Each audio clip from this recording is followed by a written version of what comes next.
नमस्कार दोस्तों, स्वागत है आपका आज के मुख्य समाचार में, जिसमें सबसे पहली बड़ी खबर में जिक्र होगा बिहार के विधानसभा चुनाव का, जहां पर बड़ा ओपिनियन पोल सामने है। बिहार में इस बार आरजेडी की बनेगी सरकार, तेजस्वी यादव बन सकते हैं मुख्यमंत्री। ये इस वक्त का सर्वे का बेहद बड़ा नतीजा है दोस्तों। इसी के साथ दूसरी बड़ी खबर में आपको बताएंगे कि कांग्रेस तेजस्वी को सीएम उम्मीदवार मानने को हो गई है तैयार। और तीसरी बड़ी खबर में जिक्र होगा कि बिहार में बाढ़ विकराल, कई प्रमुख सड़कों पर पानी चढ़ने से आवागमन ठप हो गई है। लेकिन इस स्थिति में भी बिहार में चुनाव हर हालत में होंगे। तो दोस्तों, हर एक खबर की गहराई में आपको ले जाएंगे। लेकिन उससे पहले अगर आपको भी ऐसा लगता है कि बिहार में आरजेडी कांग्रेस के गठबंधन वाली सरकार बनेगी, तो आप अभी इस वीडियो को लाइक कीजिए और इस लाल बटन को दबा के इस चैनल को फ्री में सब्सक्राइब करके घंटी बजाइए और कमेंट में हमें बिहार के अगले मुख्यमंत्री का नाम बताइए। दोस्तों, रुक करते तमाम बड़ी खबरों की तरफ।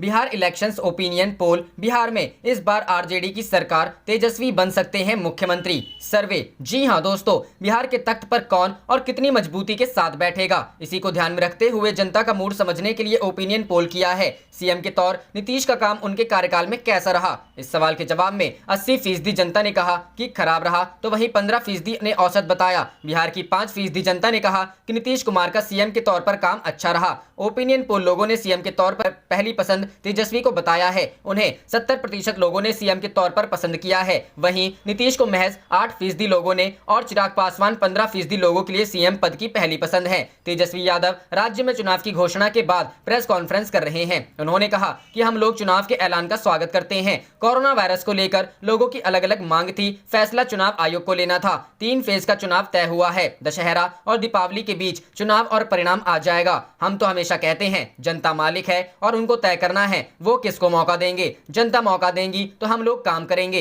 बिहार विधानसभा की 243 सीटों में 141 से 161 सीटें आरजेडी के खाते में जाती हुई दिख रही हैं। एनडीए को 50 से 60 और अन्य को 13 से 23 सीटें मिलने का अनुमान है। बता दें कि हमारे चैनल ने जनता की नब्ज टटोलने की कोशिश की है और इसके आधार पर अनुमान लगाया कि आगामी बिहार चुनाव में तेजस्वी यादव सरकार बन सकती है। सर्वे के मुताबिक इस बार पूर्वी बिहार में इस बार आरजेडी के खाते में 12.1% और एनडीए के खाते में 5% वोट स्विंग के आसार हैं। इस बार आरजेडी को 70% वोट मिल सकते हैं, वहीं एनडीए को बिहार में 10% वोट मिल सकते हैं। अन्य के खाते में 22% वोट पड़ने के आसार हैं। रुक करते हैं अगली खबर की तरफ। बिहार इलेक्शन 2020, कांग्रेस तेजस्वी को सीएम उम्मीदवार मानने को तैयार। जी हां दोस्तों, कांग्रेस स्क्रीनिंग कमेटी के अध्यक्ष अविनाश पांडे ने कहा कि बिहार में राजद बड़ी पार्टी है, तेजस्वी यादव को गठबंधन में सीएम उम्मीदवार मान सकते हैं। कांग्रेस भाजपा विरोध का नेतृत्व देश स्तर पर करती है। बिहार में भी सम्मानजनक समझौता नहीं हुआ तो हम सभी 243 सीटों पर लड़ने को तैयार हैं। हमारा जनाधार वापस लौटा है, उम्मीदवारों की सूची भी तैयार है।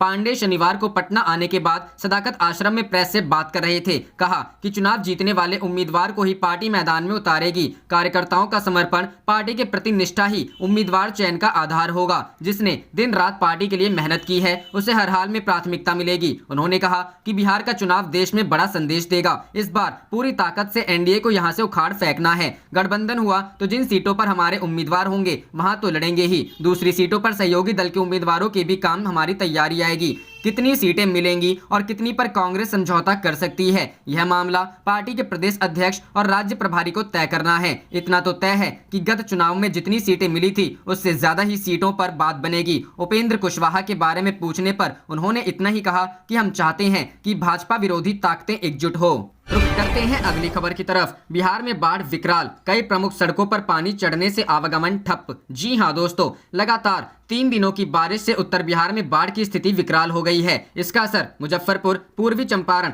पश्चिम चंपारण, दरभंगा, समस्तीपुर, सीतामढ़ी व शिवहर पर समान रूप से पड़ा है। कई प्रमुख सड़कों पर पानी चढ़ने से आवागमन बंद हो गया है। इससे कई गाँवों का संपर्क कट गया है। मुजफ्फरपुर में बूढ़ी गंडक, गंडक लखनदेई, बागमती व मनुष्यमारा के जलस्तर में काफी वृद्धि हुई है। गंडक व बागमती की पेटी में बसे जिले की करीब 2 दर्जन पंचायतों में बाढ़ एक बार फिर मुसीबत बनकर आ गई है। औराई व कटरा में लोग फिर विस्थापित होकर बांध पर आ गए हैं। वहीं पश्चिम चंपारण के लौरिया में ऐतिहासिक अशोक स्तंभ परिसर जलमग्न हो चुका है। बेतिया नरकटियागंज सड़क पर पानी चढ़ गया है। नरकटियागंज व गौनाहा समेत कई प्रखंडों सड़क संपर्क भंग हो गया है। लौरिया रामनगर पथ पर भी पानी चढ़ने से आवागमन प्रभावित हुआ है। नरकटियागंज, गौनाहा, लौरिया व रामनगर के अधिकांश गाँवों का संपर्क जिला मुख्यालय से कट गया है।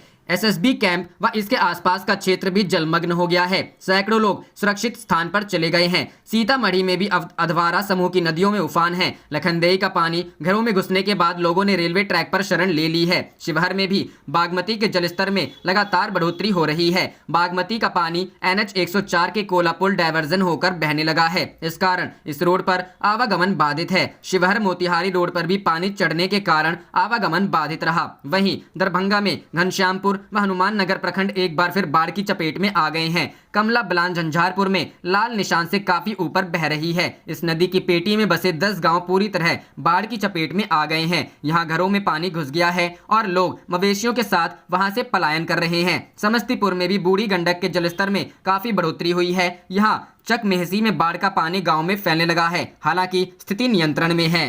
रुख करते हैं अगली खबर की तरफ।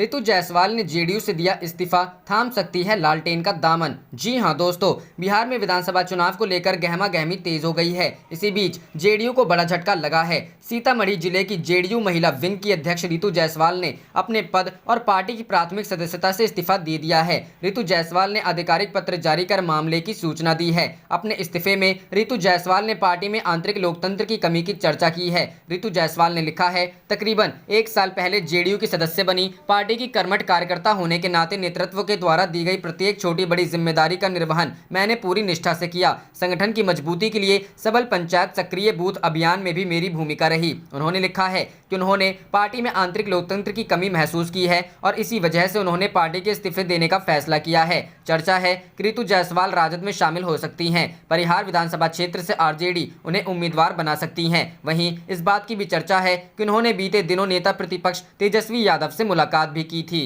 रुख करते हैं अगली खबर की तरफ। बिहार चुनाव, बीजेपी और जेडीयू के बीच आसान नहीं है सीट बंटवारा, जानिए वजह। जी हां दोस्तों, बिहार में चुनाव का स्टेज तैयार हो चुका है। चुनाव आयोग ने शुक्रवार को तारीखों की घोषणा कर दी है। 3 चरणों में होने वाले इस चुनाव के नतीजे 10 नवंबर को आएंगे। बिहार में सत्ताधारी गठबंधन और विपक्षी राष्ट्रीय जनता दल और कांग्रेस भी अपनी तैयारियों को लेकर आशान्वित है। इस बार के चुनाव पिछले विधानसभा चुनाव से अलग हैं। 2015 में जेडीयू, आरजेडी और कांग्रेस ने साथ मिलकर चुनाव लड़ा था और बीजेपी को बुरी हार का सामना करना पड़ा था। हालांकि महज 2 सालों के भीतर नीतीश कुमार ने अपनी राह आरजेडी से अलग कर ली है। अब एक बार फिर जेडीयू और बीजेपी साथ में चुनाव मैदान में हैं। लेकिन जानकारों का कहना है कि दोनों के बीच सीट का बंटवारा आसान नहीं है। रुख करते हैं अगली खबर की तरफ। किसानों के भारत बंद का राहुल ने किया समर्थन, कहा तीनों काले कानून वापस ले मोदी सरकार। जी हां दोस्तों, कांग्रेस नेता राहुल गांधी ने देश भर में कृषि कानून को लेकर हो रहे आंदोलन का समर्थन किया है। राहुल ने कहा कि किसान आंदोलन का हम समर्थन करते हैं। केंद्र सरकार किसानों की बात सुने और इस काले कानून को वापस ले। बता दें कि कृषि कानून को लेकर देश भर में किसान आंदोलन कर रहे हैं। कांग्रेस के पूर्व अध्यक्ष राहुल गांधी ने ट्वीट कर लिखा, मोदी सरकार द्वारा किसानों पर किए जा रहे अत्याचार और शोषण के खिलाफ आइए साथ मिलकर आवाज उठाएं। राहुल गांधी ने इसके साथ ही एक वीडियो भी पोस्ट किया। कांग्रेस द्वारा बनाए गए इस वीडियो में किसान आंदोलन को लेकर आह्वान किया जा रहा है। वहीं इस वीडियो में राहुल गांधी ने किसान आंदोलन को समर्थन देने की बात कही है। वीडियो में केंद्र सरकार से इस कानून को वापस लेने की बात कहा जा रहा है। रुख करते हैं अगली खबर की तरफ। बिहार विधानसभा चुनाव पर संजय राउत बोले, अगर मुद्दे खत्म हो गए हैं तो मुंबई से पार्सल किए जा सकते हैं। जी हां दोस्तों, बिहार में विधानसभा चुनाव की तारीखों का ऐलान होते ही राजनीति आरोप प्रत्यारोप का दौर शुरू हो गया है। ऐसे में शिवसेना के राज्यसभा सांसद संजय राउत ने एक बयान देते हुए कहा कि बिहार में कानून व्यवस्था और विकास के मुद्दे पर चुनाव लड़ा जाना चाहिए। इसके साथ ही उन्होंने कहा कि अगर मुद्दे कम पड़ जाएं तो मुंबई से मुद्दों को पार्सल किया जा सकता है। राज्यसभा सांसद संजय राउत ने कहा, बिहार में चुनाव, विकास, कानून व्यवस्था और सुशासन के मुद्दों पर लड़ा जाना चाहिए, लेकिन अगर ये मुद्दे समाप्त हो गए हैं तो मुंबई से मुद्दों को पार्सल के रूप में भेजा जा सकता है। उन्होंने जिन मुद्दों को उठाया है उसे देखते हुए स्पष्ट है कि उनका निशाना सत्तारूढ़ एनडीए पर था। संजय राउत की नजरें इन दिनों बिहार चुनाव पर टिकी हुई हैं। वे लगातार बयानबाजी कर एनडीए पर निशाना साध रहे हैं। चुनाव की तारीखों के ऐलान से पहले उन्होंने कहा था कि क्या कोरोना महामारी के बढ़ते प्रकोप के बीच राज्य में विधानसभा चुनाव कराना सही निर्णय होगा। उन्होंने सवाल किया, क्या अब कोरोना वायरस की महामारी समाप्त हो गई है? क्या चुनाव कराने के लिए स्थिति ठीक है? रुख करते हैं अगली खबर की तरफ। डोनाल्ड ट्रंप और पीएम मोदी के बराबर अपनी सुरक्षा चाहते हैं नीतीश। जिनको खतरा नहीं उनको भी दी गई सुरक्षा। जी हां दोस्तों, बिहार में सुरक्षा पर सियासत शुरू हो गई है। आरजेडी के सीनियर नेता शिवानंद तिवारी ने कहा कि बिहार का मुख्यमंत्री नीतीश कुमार अपनी सुरक्षा प्रधानमंत्री और डोनाल्ड ट्रंप के बराबर करवाना चाहते हैं। ऐसे मुख्यमंत्री को नहीं रहना चाहिए। हमें सुरक्षा का बहुत ज्ञान नहीं है। बताइए, ऐसे लोगों को सुरक्षा दी गई है जिनको कोई खतरा नहीं है। जेडीयू के प्रदेश अध्यक्ष वशिष्ठ नारायण सिंह को कौन सा डर है जो उन्हें Z+ की सुरक्षा दी गई है। राजद के राष्ट्रीय उपाध्यक्ष शिवानंद तिवारी ने महागठबंधन के स्वरूप के सवाल पर कहा कि बिहार के चुनाव में अमूमन ऐसा होता रहा है कि नामांकन के पहले तक सीट फाइनल होता है। रुख करते हैं अगली खबर की तरफ। मौसम विभाग की चेतावनी के बाद NDRF टीमें हाई अलर्ट पर। जी हां दोस्तों, मौसम विज्ञान केंद्र द्वारा बिहार के विभिन्न जिलों में भारी बारिश की चेतावनी और नेपाल में हो रही लगातार बारिश के मद्देनजर 9वीं बटालियन NDRF की 17 टीमें राज्य के विभिन्न जिलों में हाई अलर्ट पर हैं। पटना के बिहटा स्थित NDRF 9वीं बटालियन के कमांडेंट विजय सिन्हा ने बताया कि बाढ़ आपदा के खतरे के मद्देनजर NDRF की 17 टीमें बिहार राज्य के 12 जिलों में तैनात हैं और सभी टीमों को हाई अलर्ट की स्थिति में रखा गया है, जिससे ऑपरेशनल जरूरत के वक्त लोगों को त्वरित मदद पहुंचाया जा सके। उन्होंने कहा कि वर्तमान में 4 टीमें पटना जिले में, 2 टीमें गोपालगंज और पूर्वी चंपारण जिले में और एक टीमें क्रमशः पश्चिमी चंपारण, सारण, सुपौल, कटिहार, किशनगंज, मुजफ्फरपुर, बक्सर, भोजपुर और वैशाली जिले में बाढ़ आपदा से निपटने के लिए तैनात हैं। कमांडेंट सिन्हा ने आगे बताया, हमारी सभी टीमें जिला प्रशासन से संपर्क में हैं तथा हमारे बचाव कर्मी राज्य में बाढ़ प्रभावित लोगों को मदद करने के लिए सदैव तत्पर व तैयार है। उल्लेखनीय है कि बिहार की राजधानी सहित राज्य के कई हिस्सों में लगातार बारिश हो रही है। नेपाल के तराई क्षेत्रों में हो रही बारिश के बाद गंडक नदी के जल स्तर में वृद्धि दर्ज की गई है। जाने से पहले आप इस वीडियो को लाइक कीजिए और इस लाल बटन को दबा के इस चैनल को फ्री में सब्सक्राइब करके घंटी बजा लीजिए। आप देख रहे थे आपका अपना चैनल धड़ाधड़ न्यूज़। जय हिंद, जय भारत।